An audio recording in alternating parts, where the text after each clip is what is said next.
Hello everyone! Ayan, happy Saturday po sa inyong lahat. And for today's video ay tara, samahan niyo po ako magluto nitong ating kakaibang pork adobo.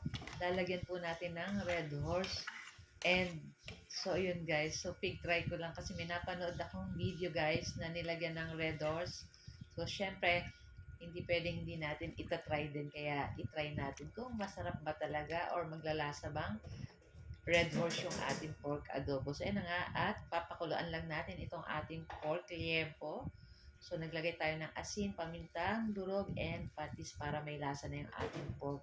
So, palalambutin lang po natin iyan at lulutuin natin sa katamtamang lakas lang ng apoy. So, after nyan guys, nakita nyo, wala ng tubig.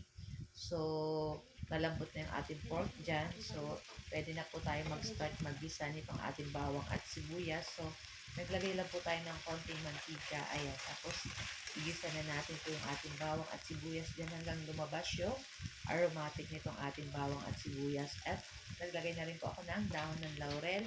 At nagdagdag ako ng pamintang durog. At naglagay tayong toyo at oyster sauce para sa ating pampalasa. At naglagay rin po ako ng suka. Siyempre sa adobo, hindi mawawala ang suka. Ayan. So, hinalo ko na rin po. Ayan, tapos lutuin lang po natin itong ating pork pa dyan. Ayan. And mamaya maglalagay po tayo ng patatas para may gulay po. Pero before that, naglagay muna tayo ng sugar para yung ating adobo medyo manamis-namis. Ayan. Tapos halu-haluin lang po natin iyan. And after po niya, pwede na natin ilagay yung ating mga patatas. So, maglalagay po ulit tayo dyan ng konting tubig kasi lulutuin po natin yung ating patatas, palalambutin pa natin yung ating patatas. So, ayan guys.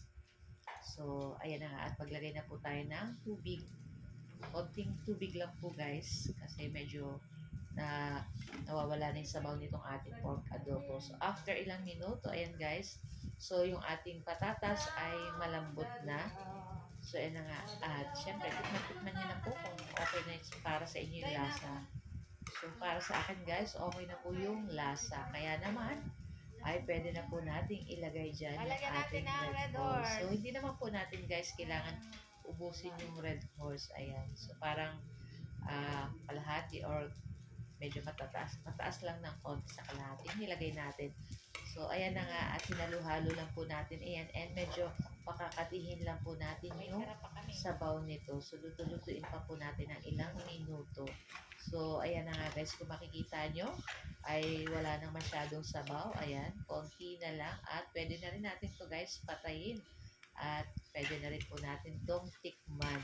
So guys, tinikman namin guys. Hindi siya naglasang red horse. And napakasarap din po. Ayan. Kaya kung ako sa inyo guys, itry nyo na po. So guys, thank you for watching. See you next video. Ciao. Bye.